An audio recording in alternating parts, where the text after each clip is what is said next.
Buenas noches, esto es Zona Franca, yo soy Daniel Pacheco. Pacto por Colombia, pacto por la equidad. Pacto por la equidad, así se llama el Plan Nacional de Desarrollo del gobierno de Iván Duque, que fue radicado hoy en el Congreso de la República. El Plan Nacional de Desarrollo, que es la visión de lo que serán estos 3 años y medio de gobierno que le quedan a Duque para cambiar alguna cosita en este país. En términos muy simples, es una tarea de planificación que incluye unos ejes, que son los puntos sobre los cuales gira la visión de desarrollo del gobierno de turno, las metas que busca alcanzar y la plata que se planea gastar para lograr eso en los próximos 4 presupuestos. El Plan Nacional de Desarrollo, con sus más de 300 artículos, se convierte en una ley si el Congreso, con sus buenos oficios, lo aprueba sin desfigurarlo totalmente con artículos para cumplir sus pequeños intereses propios en el tránsito de esta ley. Pero solo para que se hagan una idea de la gran distancia que hay entre los planes de desarrollo y la realidad del país, cuando Juan Manuel Santos hizo su último Plan Nacional de Desarrollo, llamado Todos por un Nuevo País, la meta de reducción del desempleo para el año 2018 era 8%. Pero según el DANE, el año pasado el desempleo fue del 9.7%, es decir, estuvo 1.7% desfasado de la meta. En el plan de desarrollo del gobierno de Iván Duque, la meta de desempleo para el año 2022 es la misma que tenía Santos para el 2018, es decir, 8%. Precisamente este optimismo de los planificadores muestra que los planes de desarrollo no son solamente ejercicios técnicos y que tienen mucho de política, pero de política de la grande, en donde se ven realmente reflejadas las convicciones de los distintos gobiernos sobre cómo realmente materializar cambios permanentes en lo que son al final efímeros pasos por el poder. Aquí arranca Zona Franca.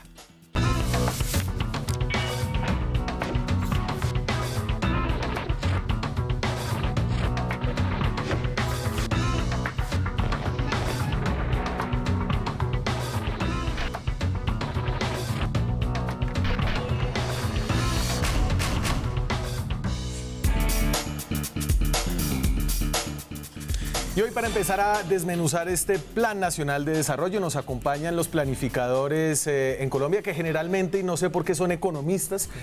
Tengo solo economistas esta noche. Me acompaña del Departamento Nacional de Planeación, que es el que hace este documento, Rafael Puyana, es el subdirector sectorial. Rafael, ¿qué tal? ¿Cómo está? Hola, Daniel, muchas gracias por la invitación. Un gusto estar aquí después de haber radicado el Plan de Desarrollo en el Congreso hoy. Me imagino que aliviado en una primera etapa. Sí, una primera etapa que ha involucrado un montón de ejercicios de consensos alrededor de cuáles son esos programas de gobierno, pero también muy esperanzados del tipo de discusiones que se van a dar en el Congreso para esas prioridades y objetivos. Jorge Iván González también es economista, da clases en la Universidad Nacional y en la Universidad Externada de Colombia y ha participado en ejercicios de planificación distrital durante la administración de Gustavo Petro. Viene con otra mirada, pero con una trayectoria muy larga. Fue decano de la Facultad de Economía de la Universidad Nacional. Jorge Iván, es un placer tenerlo acá. Lo mismo, Daniel, muchas gracias. Disfruto mucho sus columnas, sus artículos en Razón Pública. Muchas gracias.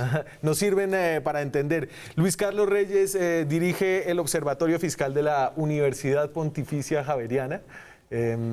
Luis Carlos, gracias por venir. Muchas gracias por la invitación. ¿Por qué los planificadores son economistas? Pues porque qué tal que fueran antropólogos. No lo sé. De pronto las cosas serían mejores si fueran antropólogos, pero obviamente cuando toca dividir recursos escasos entre una sociedad, pues toca hacer un ejercicio de conteo matemático en el cual los economistas se supone que nos especializamos.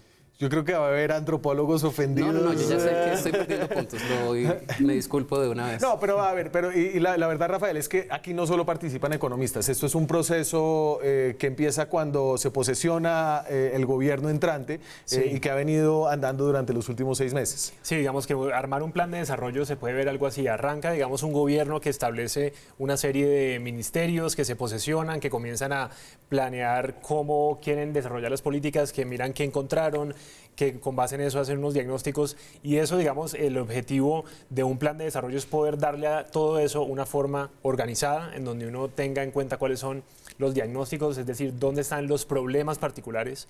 Esos problemas particulares se tienen que basar en una evidencia que diga que efectivamente allí hay un problema, porque si no sabemos eso no sabríamos cuál es la respuesta. Y con base en ese proceso arranca una discusión en donde, por ejemplo, el Departamento Nacional de Planeación, que está lleno no solamente de economistas, sino de ingenieros, antropólogos, sociólogos, arquitectos, comienzan a entender los problemas que hay detrás de esos planteamientos con los ministerios y empiezan a diseñar potenciales soluciones.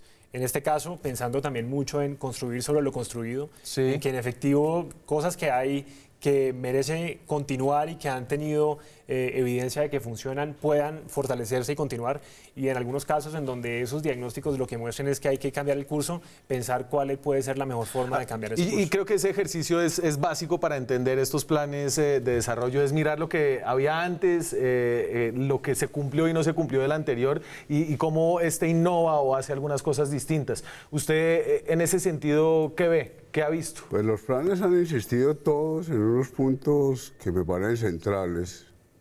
Por ejemplo, todos los últimos planes de desarrollo han tenido la equidad como un elemento central, constitutivo. Han tenido la preocupación por la inclusión, la preocupación por mejorar la tasa de crecimiento, por disminuir la dependencia del sector de hidrocarburos, por mejorar los niveles de educación y de salud. Uno lo que encuentra es una intencionalidad muy común en los planes, pero bueno, creo que es parte de la discusión. La pregunta es por qué no lo logramos. Claro. Estamos hablando de equidad. Si uno mira todos los planes, tienen equidad como un eje y Colombia sigue siendo de los países más desiguales del mundo. Entonces, ¿por qué no logramos que el plan se convierta en realidad y por qué los planes que son tan llamativos desde el punto de vista de sus intenciones no logran concretarse ni no logran llegar a practicar, a poner en práctica? Y entonces ahí, precisamente siguiendo como esa línea de pensamiento y ese ejercicio, hicimos una mirada al último Plan Nacional de Desarrollo, a lo que se proponía, a lo que logró, y lo comparamos con lo que se propone en términos de pobreza, por ejemplo. Entonces, aquí me fui del orden, vamos con pobreza, gracias Juanse. La meta de reducción en el plan de desarrollo de Santos, que se llamaba, ¿cómo? La prosperidad, el país... Paz, equidad... Paz, equidad y educación. Sí.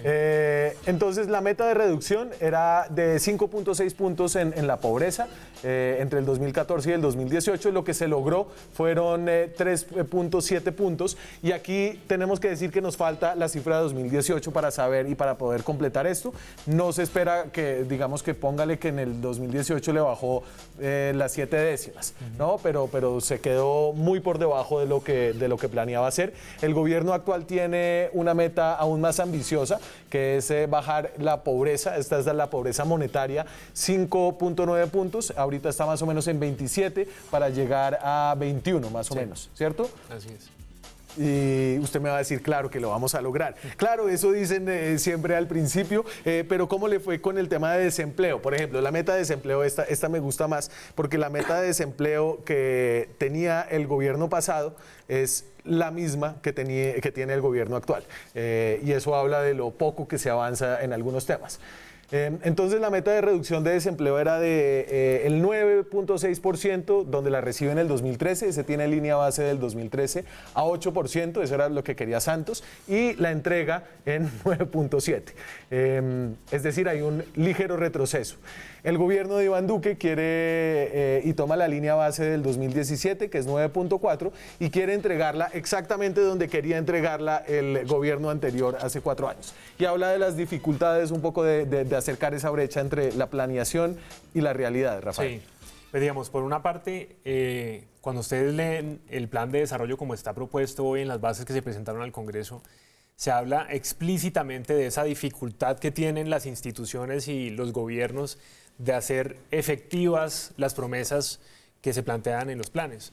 parte de ese diagnóstico está en entender que tenemos muchas veces instituciones, estoy hablando de ministerios, entidades ejecutoras, programas a nivel nacional y local, que puede que se planeen muy bien, pero en el entretanto hay una cantidad de ineficiencias, pérdidas de recursos, digamos, falta de operatividad correcta o falta de entender dónde está realmente el problema para pegarle, que al final termina ocurriendo que las metas no se mueven. Sí. Parte de eso implica entender que tenemos que también hacer una mirada profunda a las capacidades que tienen los gobiernos, y si ustedes se fijan en el plan, introducimos un pacto, como hemos llamado esos capítulos en el plan de desarrollo, por una gestión pública eficiente, en donde creemos que Colombia tiene que retomar una cosa que había hecho por allá, si ustedes recuerdan, alrededor del 2002, Alberto Alesina, un economista renombrado internacional, lideró una misión institucional en Colombia, y creemos que hay que volver a hacer algo similar, pero no tanto enfocado en cuáles son las reformas en el papel, sino qué deberíamos hacer si nos diéramos una mirada como Estado, digamos una mirada al espejo, cuáles son esas cosas que tenemos que hacer para volvernos instituciones más efectivas. Y yo creo que una de esas que también está planteada ahí es temas de innovación pública para ser mucho más efectivo. Pero todo eso, digamos, en últimas le apunta a que sí tenemos que lograr programas y que mecanismos que nos permitan lograr esas metas. No podemos seguir planteándole a la ciudadanía metas que no se cumplen y que hacen que más bien se pierda la legitimidad del Estado. Digamos, y sigo con la pregunta grande que hay acá, es si no hemos logrado cumplir las metas, y yo entiendo lo que hace este plan de desarrollo es seguir haciendo un poco lo mismo que se venía haciendo, mejorando varios aspectos y con unas innovaciones puntuales, pero siguiendo el mismo modelo en general. Y uno se pregunta, si esto no ha funcionado en el pasado, ¿por qué va a funcionar en el futuro? Pues esa es una excelente pregunta, ¿no? Y yo creo que una cosa que es impactante es que hace, no sé, en la generación de pronto de mis padres, ¿sí? Un país como Corea del Sur era en términos per cápita más pobre que Colombia, y hoy en día Corea del Sur es un país que envía agencias de cooperación internacional a Colombia y nos cuenta cómo es que es la vuelta. Sí, yo creo que tenemos que pensar, sea en el plan de desarrollo, en la manera en que se desarrolla toda la política pública en general, cómo vamos a hacer para que de aquí a 50, 60 años no estén aquí nuestros sucesores teniendo una conversación parecida y otros países que en este momento están haciendo el intento. ¿A cómo llegar al desempleo a 8% en 30 años? Y sobre todo el crecimiento económico. O sea, lo clave ahí es que nosotros estamos creciendo unas tasas muy bajas. Y yo creo que una pregunta es qué podríamos estar haciendo distinto de lo que se ha venido haciendo.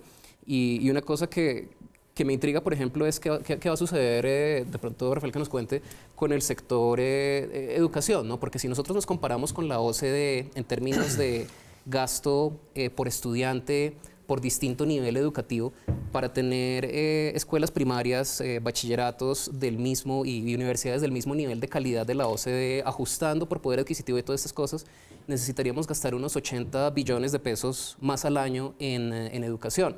Lo que estamos viendo en el plan es algo parecido a lo que se venía gastando, pronto aumentar unos 4 puntos porcentuales más allá del aumento del PIB, pero no es un cambio radical en una de las cosas que toda la economía del desarrollo nos dice, aquí es donde usted tiene que invertir si quiere tener un capital humano que esté desarrollado, que pueda participar en industrias tecnológicas de alta productividad. Y, por ejemplo, lo que se ve ahí algo es como modesto, ¿no? Sí. Déjeme contradecirme y reafirmarme al mismo tiempo. Entonces, decíamos que las cosas en Colombia no han cambiado en mucho tiempo y todo ha seguido igual, y eso es falso en gran medida si usted lo mira en cierto marco de tiempo, pero cierto en otro. Ustedes hacen un cálculo que es muy interesante sobre las clases sociales, sí, que tiene muchos problemas, pero que es muy útil como para entender lo que ha sido como el desarrollo social en este país en los últimos ya casi 20 años. Entonces, la línea roja punteada es la línea de la pobreza monetaria.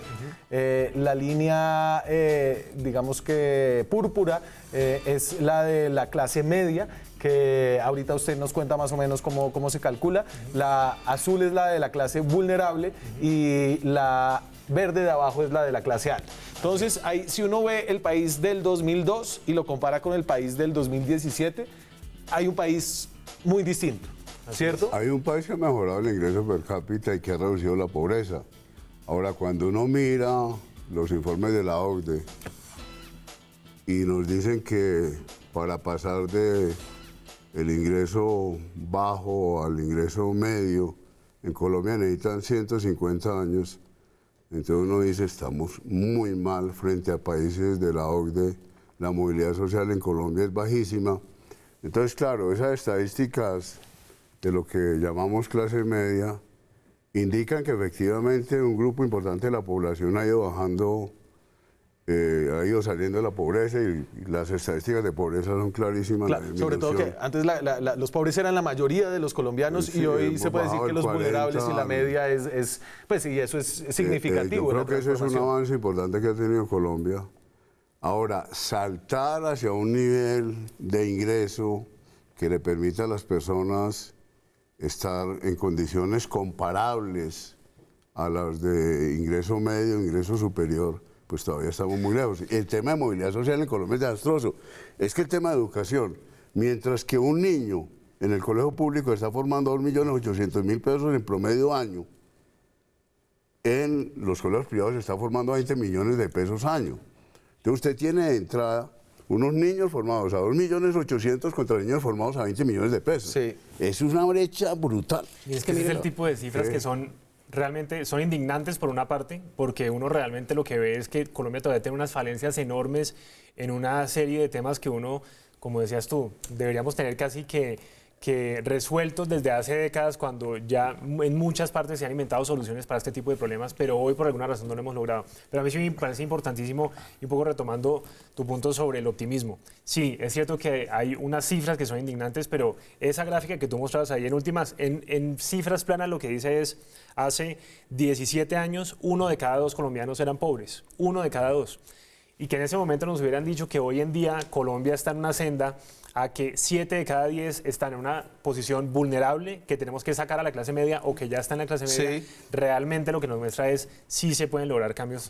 Pero déjeme, Rafael, y se la vuelvo a mostrar, porque dame otra vez, Juanse, por favor, la de clases sociales. Entonces usted dice, sí, del 2002 al 2017, mirado en ese marco, hay unos avances enormes, pero fíjese de lo que ha pasado en la última década. Exacto. ¿No? Más o menos. Entonces ahí usted ve que hay un aplanamiento de Y las se ha curvas. desacelerado la caída de la Se pobreza. ha desacelerado la caída de la pobreza, se ha desacelerado el incremento de la clase media y de las clases vulnerables. Y entonces ahí lo que usted dice, tengo aquí básicamente 5 años, incluso un poquito más, en los que si los proyecto hacia el futuro, ¿cierto?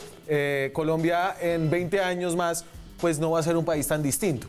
Y yo creo que Jorge Iván lo dijo, y es, en últimas, buena parte de esto está en entender que si no logramos, digamos, revertir esas circunstancias que nos pueden llevar a realmente terminar de erradicar la pobreza o hacer unos cambios sociales contundentes, si no le pegamos a cuáles son esos problemas de fondo, esos retos de fondo, que los han diagnosticado muchísimos planes de desarrollo, si no encontramos esas soluciones, pues en el largo plazo probablemente ese cambio social pueda ponerse en riesgo. Y yo creo que eso lo ponemos en el plan de desarrollo de frente, digamos, somos claros en decir, tenemos un estancamiento de la productividad, que la productividad en últimas pues, debería ser el motor verdadero del crecimiento y no como lo ha sido hoy en día la dependencia en los recursos minero-energéticos, pero también otros elementos que han hecho falta, y es, por ejemplo, nos hemos llegado de una serie de regulaciones y un costo enorme en materia tributaria, en materia de normas, en Y entonces materia usted de ya se está excesos, metiendo en su trámites. fórmula, en la fórmula. Sí, porque yo creo que es fundamental Y yo entender. yo le voy a coger el tiro con su fórmula. Sí. Para que la miremos, porque ustedes son los que están presentando este plan y yo estoy seguro que lo hacen con la mejor intención y han trabajado esto, que entra al Congreso y debe ser discutido allá por las comisiones económicas. Dame el de legalidad. Entonces la fórmula del gobierno es legalidad más emprendimiento es igual a equidad. Y dentro de legalidad hay varios subsectores, pactos, como usted los pone. Entonces está el tema de defensa nacional, está el tema de colaboración ciudadana. Y ahorita usted echa el rollo de qué es la legalidad. Yo simplemente leo un poco los ítems que ustedes agrupan acá abajo, este concepto de la legalidad. Está el tema de la justicia, justicia accesible para los ciudadanos, Estado de Derecho. Está el tema de la alianza contra la corrupción y está la política exterior responsable. Sí. Ahora ese es todo suyo. ¿Qué es este cuento de la legalidad? ¿Por qué es nuevo? ¿Por qué es un nuevo enfoque? Digamos, si uno plantea esos temas que requerimos para poder cambiar de fondo, hablábamos de las instituciones, digamos. Las instituciones en últimas es un concepto también un poquito etéreo, pero que en últimas las instituciones no es más que cuáles son esas reglas del juego para una sociedad que le dan cierta estabilidad, como esas condiciones mínimas para que se puedan hacer negocios o para que uno pueda salir a la calle y hacer actividades y saber que está seguro en un entorno favorable, que puede invertir, que puede decirle a sus hijos que se eduquen y que vivan en este país. Ese tipo de reglas del juego que muchas veces se conoce como el imperio de la ley o la calidad de las instituciones, en últimas es lo que nosotros aquí queremos referir como esa legalidad, que las reglas del juego importen e importen para que la gente pueda progresar y tomar decisiones hacia el futuro. Entonces, ¿qué factores hacen que haya unas reglas de juego que le den a los colombianos certidumbre y que le den a los colombianos esa seguridad de tomar las decisiones correctas? Por una parte, comenzamos con eso en el plan y necesitamos, digamos, autoridad y seguridad, sobre todo en aquellas zonas en Colombia en donde hay todavía vacíos institucionales y en donde no tenemos un control ni militar, pero ciertamente no hay una presencia del Estado que permita llevar esas reglas del juego estables. Hablamos también de justicia, porque sin justicia realmente no se puede garantizar el derecho de nadie y necesitamos aumentar los índices de satisfacción de las necesidades jurídicas de las personas. Y hablamos de un punto central para ganar otra vez legitimidad en las instituciones, que es la lucha contra la corrupción. Si no damos muestras claras de un progreso en la lucha contra la corrupción, nunca vamos a ganar otra vez legitimidad en las instituciones colombianas para esas reglas del juego. Yo veo aquí caras escépticas, espérense, me guardan ese escepticismo para cuando regresemos. Ya volvemos con este plan de desarrollo, Pacto por Colombia, Pacto por la Equidad. Seguimos en Zona Franca, son las 9:25 de la noche, estamos en directo desde Bogotá. Pueden escribirnos a @zonafranca con el hashtag francamente, preguntas, sugerencias, reclamos, también a nuestro correo francamente@gmail.com. Estamos hoy hablando del Pacto por la Equidad, el Plan Nacional de Desarrollo que radicó hoy en el Congreso el gobierno de Iván Duque, y esta es la ecuación que propone este Pacto por Colombia, Pacto por la Equidad. Es como una incubación de los tres huevitos del uribismo. Entonces tiene la legalidad, que presume uno podría ser como la evolución de la seguridad democrática, el emprendimiento, que es la evolución de la confianza inversionista, y la equidad, que es la evolución de la cohesión social. Ahí están los tres huevitos en una nueva formulación. ¿A usted qué le parece la fórmula? A mí me parece que la equidad planteada como emprendimiento más legalidad es una noción restrictiva de la equidad. Como resultado de... Sí, pero la equidad del plan es muy temeroso en plantear un tema que a mí me parece crucial, que es el problema de ricos y pobres en esta sociedad. De hecho, usted no puede tener equidad mientras usted no toque la distribución de la riqueza. Entonces usted puede lograr a través del emprendimiento, a través de la legalidad, un mejoramiento de las condiciones de las personas sin lugar a dudas. Pero en el plan no hay ninguna mención al tema de concentración de la tierra, que es abismal, a la concentración del mercado accionario, a la concentración de la riqueza. Colombia no puede avanzar a la equidad con una ley de financiamiento como la que acabamos de tener. Y si Colombia no toque el tema de distribución de la tierra, el coeficiente de Gini, el coeficiente de concentración de la tierra, de acuerdo con el último censo, es absolutamente escandaloso, es de 0.93. En el plan de desarrollo, que tiene un énfasis territorial que a mí me parece muy bueno, no tiene ninguna discusión de cómo vamos a lograr una mejor distribución de la tierra y de la riqueza. Entonces, mientras ese componente no se introduzca, pues decir que la equidad se va a lograr a través de la combinación de emprendimiento y legalidad es esperar demasiado. Uno podría decir, sí, tal vez en 50 años la combinación de emprendimiento y legalidad nos lleva a una sociedad mucho más incluyente, pero la pregunta es ¿por qué ya no avanzamos en el tema distributivo? Y vuelvo al punto que comentábamos ahora. Rafael y todos reconocemos que la pobreza, lo decía ahora Daniel, clarísimo, la pobreza se está estancando. La disminución de la pobreza se está estancando, inclusive en Bogotá, en Bucaramanga, que habían sido las ciudades ejemplares, sí, ya empieza la curva de pobreza extrema, empieza en el a subir. 2016 repuntó, subió. Y el punto es, si usted no toca la equidad en serio, entonces, y la distribución de la riqueza, usted no vuelve a consolidar. Rafael, ahí le dejo la pregunta. Me parece importante eso porque es que aquí, digamos, esa discusión sobre la ecuación que se basa en la construcción de la legalidad, en el emprendimiento, en últimas, en una base de reglas de juego que con emprendimiento puede construir oportunidades, eso por sí solo, estamos de acuerdo, eso por sí solo no lleva a la equidad. El hecho de que las personas tengan un entorno seguro y un entorno estable y que tengan, digamos, un ambiente favorable a los negocios, a la transformación productiva, etcétera, eso per se no garantiza que las personas tengan acceso a las mismas oportunidades. Por eso en el plan de desarrollo, dentro del Pacto por la Equidad, que es la forma que hemos denominado ese capítulo, tenemos lo que planteamos, lo que creemos nosotros es una política social moderna. Es un concepto de una política social que tiene una parte que es esencial de inclusión social en términos de acceso a educación en primera infancia, en media, en superior, que tiene los programas de salud y de vivienda, pero que también intenta ir más allá de la inclusión social y plantea una discusión alrededor de la inclusión productiva. Porque si realmente no logramos que las personas que están en hogares y en familias pobres tengan acceso a oportunidades formales de trabajo, acceso a oportunidades de generación de ingresos decentes, realmente podemos hablar todo lo que queramos de emprendimiento y legalidad y no realmente los vamos a llevar a salir de la pobreza. Entonces yo estoy de acuerdo que no es suficiente y por eso en el plan introducimos ese concepto de una política social moderna que se basa en la inclusión productiva.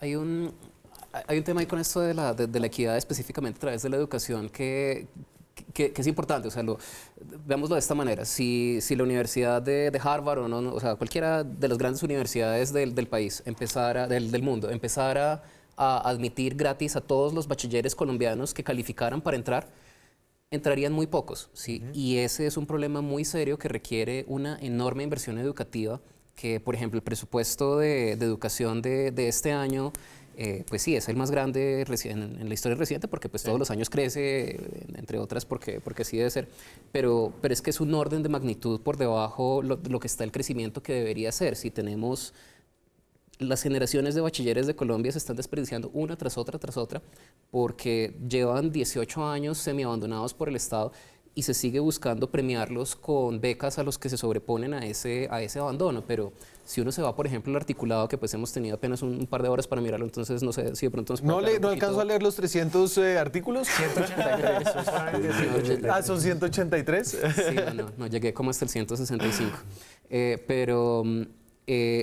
Lo que uno ve ahí es que hay mucho más cubrimiento de lo que se va a hacer en educación superior, que es la menos importante de todas las categorías de educación. Hay un poquitico que se habla de primera infancia y no es gran cosa, y las grandes brechas que hay en primaria y en secundaria, claro, en las bases del plan están manifestadas como buenas intenciones, pero en realidad no es difícil percibir un cambio ahí radical estructural con respecto a lo que se viene haciendo. Y si se sigue haciendo lo que se viene haciendo, lo que vamos a tener es esto, que hay unas excelentes universidades públicas donde muchos de quienes terminan entrando son las personas que se formaron en instituciones privadas, que son las que les dan el nivel para entrar a esas universidades, mientras que la mayor parte de los estudiantes del país no tendrían chance, así les dieran la admisión gratis a una buena universidad. Mira, pero hay que decir una cosa ahí que es fundamental, porque esta discusión, digamos, en última es una discusión de a qué le apuntamos en el largo plazo. En el largo plazo le estamos apuntando a la educación y dentro del gasto en educación, ¿a qué le estamos apuntando para tener prioridades?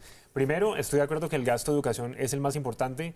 En el plan de desarrollo, como lo se plantea, hay planteado cerca de 1.096 billones de pesos de inversión. Eso recoge todos los recursos de presupuesto general de la nación, entidades territoriales, incluso privados. Pero cuando uno mira toda esa inversión, el monto más grande, en efecto, se va para educación. Más de 250 billones de pesos en inversiones que se van a hacer en educación en los 25%. próximos 4, exactamente. Y eso, digamos, perfecto, sabemos que es insuficiente. Tenemos unos recursos limitados, pero estamos haciendo un esfuerzo para que sea el monto más grande. Pero también dentro de eso, como dices tú, es cierto, hay que pensar cuáles son las prioridades. El plan de desarrollo tiene, en efecto, una apuesta, digamos, por así decirlo, por la universidad pública y por la educación superior, pero siempre arrancamos las discusiones del plan de desarrollo diciendo cuál es la principal meta del plan de desarrollo: llegar a 2 millones de niños en educación inicial y en preescolar, que en última, si uno lo concibe, habrá que esperar cómo salen las cifras del censo para saber si lo vamos a lograr, pero esto es moverse casi hacia universalización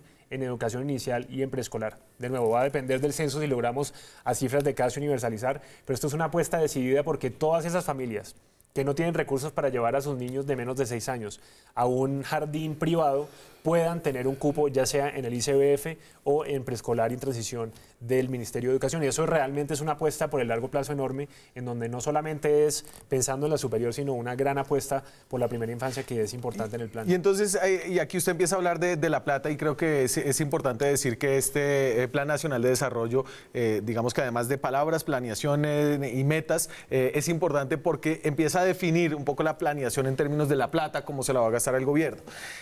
A uno le dicen 1.000 billones de pesos y eso no significa absolutamente nada porque a nadie le cabe esa cifra en la cabeza, pero pensémoslo por porcentajes, digamos, en la inversión plurianual, que es así como le dicen, de varios años que hace este Plan Nacional de Desarrollo, por los sectores, aquí uno puede identificar un poco en los porcentajes cuánto le pusieron.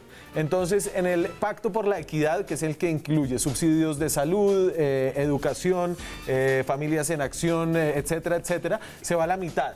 ¿Cierto? Casi 47,1%. El tema de legalidad, que es fuerza pública, apoyo a la justicia, se va el 10%. Desarrollo económico, 11%. Minas y energía, 8,9%.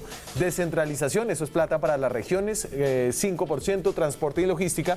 Y yo aquí lo que hice fue comparar el Plan Nacional de Desarrollo de Santos y cuál era la participación en al menos en los ítems que eran similares, en donde no era injusta la comparación.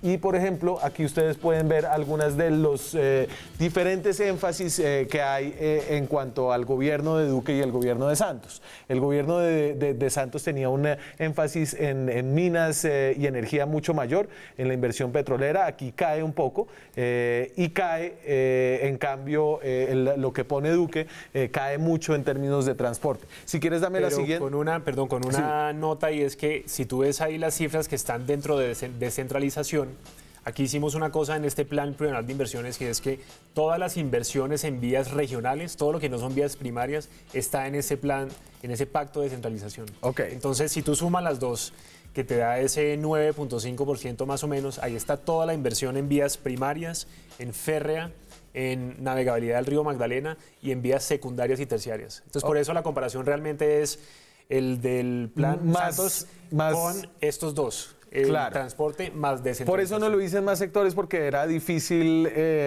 digamos, no ser injustos ahí. Pero entonces ahí uno empieza a ver que el énfasis sigue estando amarrado en el tema de la equidad, pero cuando se mira de cerca, eso es un énfasis, digamos, que es... Ahí hay una cantidad de gasto que es inflexible. Sí, no, y es muy difícil porque los rubros son muy agregados, pero yo quiero llamar la atención sobre esto. La Comisión del Gasto, que entregó el informe hace un año, es muy clara en decir, mire, con el gasto público que tenemos en Colombia no construimos una sociedad moderna. Claro, cuando Daniel dice 1.000 billones, entonces 1.000 billones uno dice es una cosa, pero estamos hablando de más o menos un gasto que equivale al 19-20% del PIB. América Latina tiene un gasto público del 25-28% del PIB. Europa tiene un gasto público del 45% del PIB. Entonces, cuando usted tiene un gasto público del 20% del PIB, sí, entonces usted no puede construir sociedad. Yo creo que este es un tema que es central en estas discusiones. Y sobre un tema sobre el que no hay consenso, porque ese es el tema de si el Estado colombiano es suficientemente grande. El Estado colombiano es pequeñísimo. Y hay mucha gente que... El empleo público en Colombia, el empleo público representa el 8% del empleo total. En Francia el empleo público representa el 35% del empleo total. Rafael, ¿usted el Estado colombiano le parece...? Creo que ahí volvemos a la discusión. Si tuviéramos un Estado colombiano que fuera capaz de suplir las necesidades de bienes y servicios públicos de los ciudadanos, nadie estaría pensando que es que el Estado es grande o pequeño, sino que sería adecuado. Rafael, hoy en día claramente lo que digo yo es, mire, que no somos toda la discusión sobre la ley de financiamiento se hizo con el supuesto absolutamente absurdo y absolutamente falso de que la tributación en Colombia es de las más altas del mundo. Y con ese argumento se hizo la ley de financiamiento. Cuando usted tiene una tributación en Colombia que es 16% del PIB, 16% del PIB de tributación y 20% de gasto, sencillamente con esa tributación usted no tiene plata para educación, no tiene plata para la salud, no tiene plata para carreteras, no tiene plata para hacer ferrocarriles. Así es. Y al final... Entonces, el punto es cómo aceptamos, cómo entendemos que con esos niveles absolutamente bajos de gasto, ¿qué dice la Comisión? Hay que subir el gasto, hay que subirlo eficientemente. Claro. En eso estamos de acuerdo, Sí. comparto pero lo que quiero decir es que, claro, cuando uno empieza a hablar en cifras de miles de millones y para muchas personas, pues 1.000 billones es una cosa como estrambótica.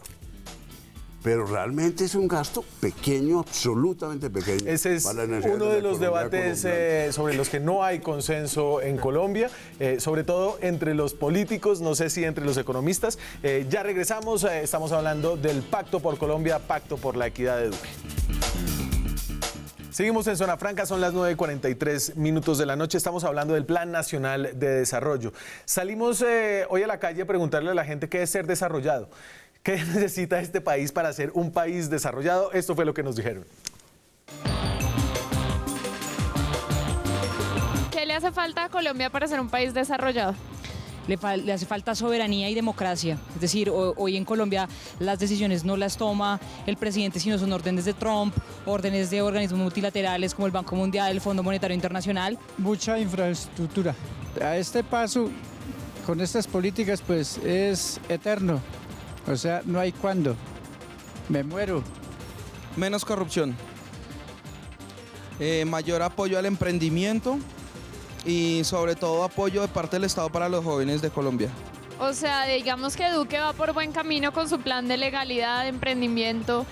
Todavía no, pero sí empezaríamos. Comenzar por la educación de nuestros niños para que en 20 años sea digno de mostrar al mundo. Por ahora, la corrupción nos tiene muy, muy mal. Jodidos, jodidos. Yo personalmente voy a morir sin verlo. Lo del tema del aseo. Sí, porque es que ahora la gente lo que les interesa, digamos, es solamente salir de la basura, pero no saben dónde botarla o simplemente la dejan en la calle. Y además aquí no tenemos cultura como de separar los desechos orgánicos, reciclar. Nada, nada. Entonces para mí es súper importante eso. Yo diría que les falta mejorar mucho en cuanto a la economía.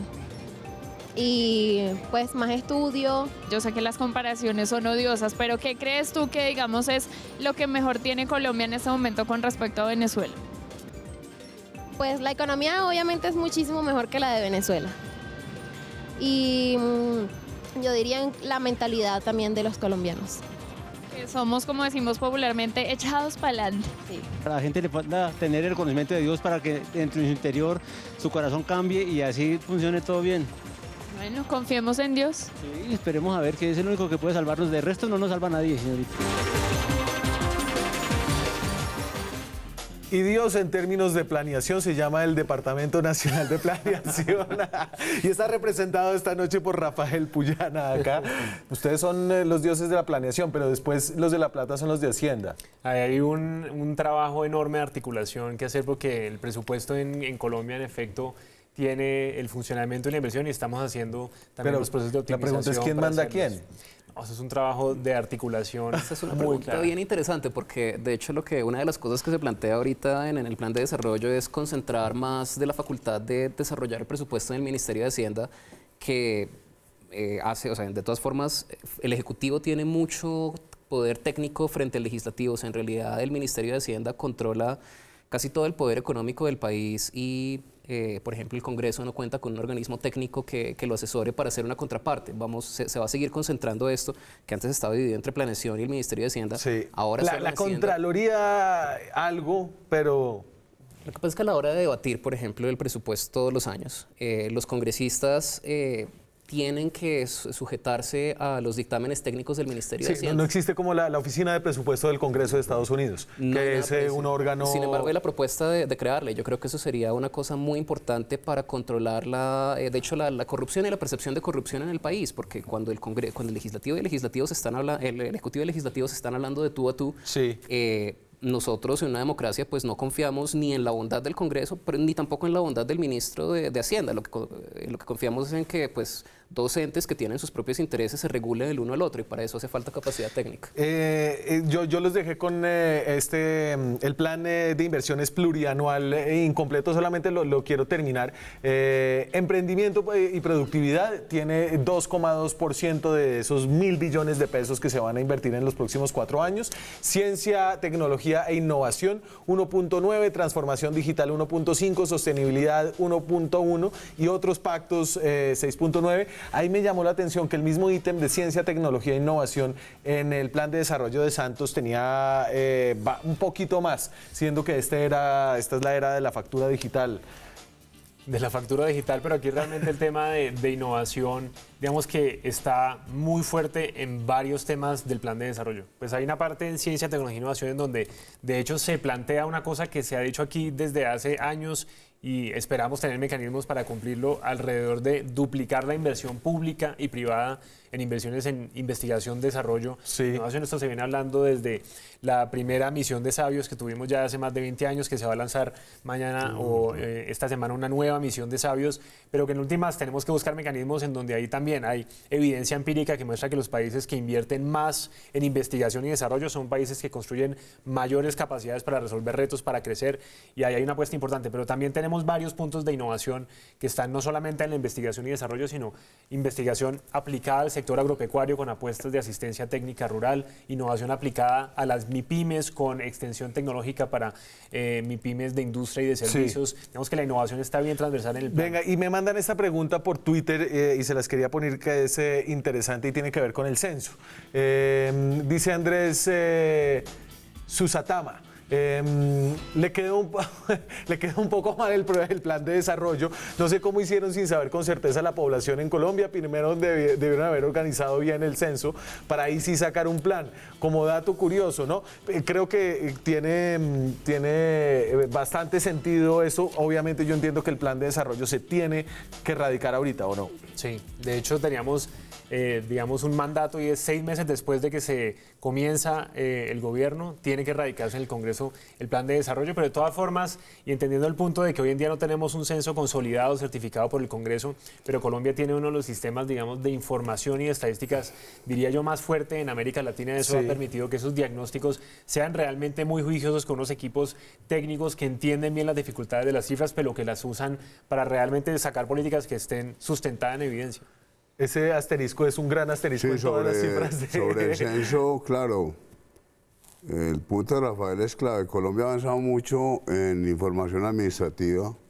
El Ministerio de Salud tiene todo el régimen contributivo, el régimen subsidiado.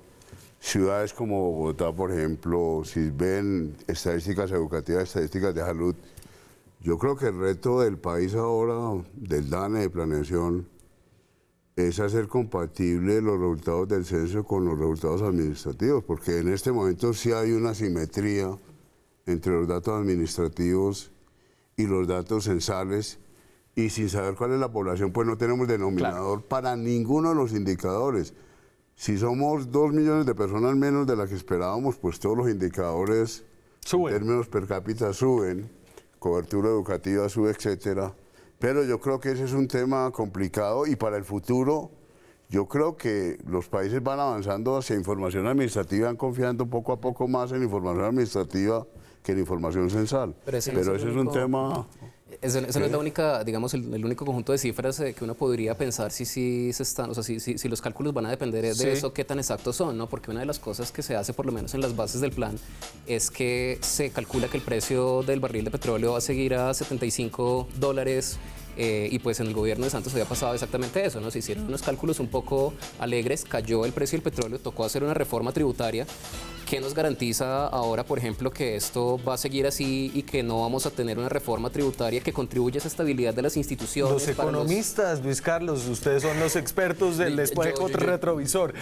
Yo quiero saber quién es el economista que puede pronosticar el precio del petróleo de aquí a 5 años. Me queda una pausa. Si decíamos que el DNP es Dios es ubicuo y tiene que estar en todo Colombia, y este plan se piensa el país entero, no solamente desde Bogotá. Hablamos de su regionalización, de su descentralización, después de comerciales. Seguimos en Zona Franca, faltan 5 minutos de programa, son las 9:56 de la noche. El país rural y el país urbano en Colombia es diametralmente distinto. Miren esto en términos de informalidad, por ejemplo, un indicador sobre informalidad laboral. Ahí viene, ahí está el miquito.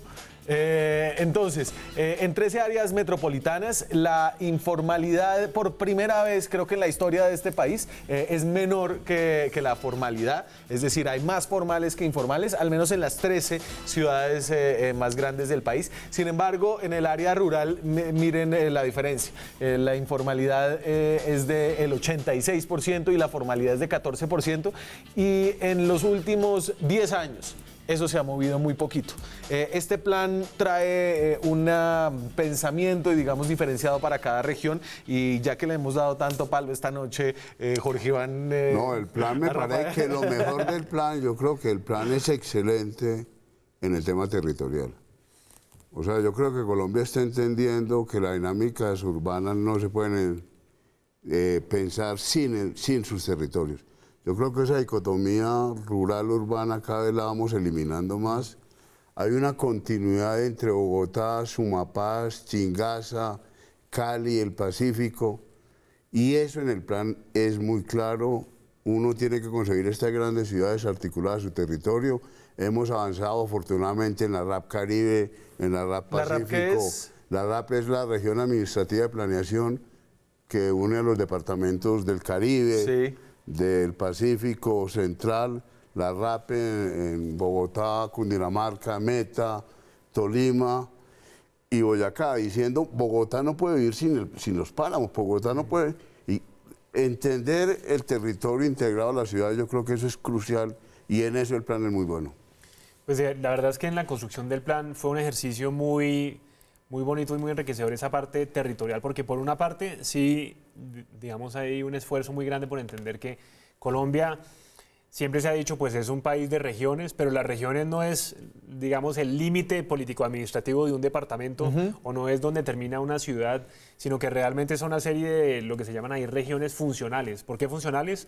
Imagínense de esta forma: si uno toma una foto de satélite por la noche a una ciudad de Colombia, usted no ve el límite de la ciudad, lo que ve es un montón de luces en donde la gente duerme, en donde trabaja, en donde está transitando, y esa funcionalidad la tiene que entender un planificador, porque significa que los proyectos de infraestructura, de conectividad, de dónde se ubican los colegios, deben responder a esa funcionalidad. Entonces, ese trabajo de identificar con base en datos y en evidencia en Colombia dónde están esas regiones funcionales y qué tipo de proyectos, por ejemplo, de inversiones en vías terciarias, en vías secundarias, en accesos a ciudades, en ubicación de, no sé, de mataderos para el desarrollo agropecuario. Sí. Ese tipo de infraestructuras se pueden pensar mucho mejor con una visión aterrizada de lo territorial. Y por eso, y volviendo a la injusta comparación que yo le hice en términos de desarrollo de infraestructura entre el gobierno Santos y el de Duque, por eso es que está regionalizada el desarrollo de infraestructura que yo no sumé. Digamos. Así es, en ese denominamos un pacto por la descentralización,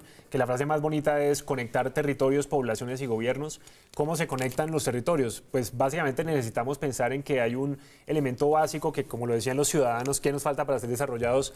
Una infraestructura que por lo menos nos pueda llevar a esas distintas ruralidades, a donde están esos espacios en donde hay un potencial de sacar productos, de visitar una atracción turística o de simplemente transitar de una región a otra. Y hoy en día no tenemos ni las vías terciarias, ni la movilidad a través de ríos, ni las vías secundarias para conectarse a las autopistas que se están construyendo. Entonces, esa conectividad en infraestructura es fundamental si uno realmente quiere como desencadenar el potencial que tienen unas regiones que están desconectadas. Luis Carlos, le tocó acabar el programa. Bueno, no, o sea, yo creo que tenemos que esperar lo mejor. O sea, el diablo está en los detalles, ¿no? El diablo está en los detalles. Eso estuvo como de reinado. Porcentaje de cumplimiento. No, pues es que tenemos que esperar lo mejor. Me mantengo en eso. Porque el tema con los planes de desarrollo muchas veces es que son todo y a veces no son nada, ¿no?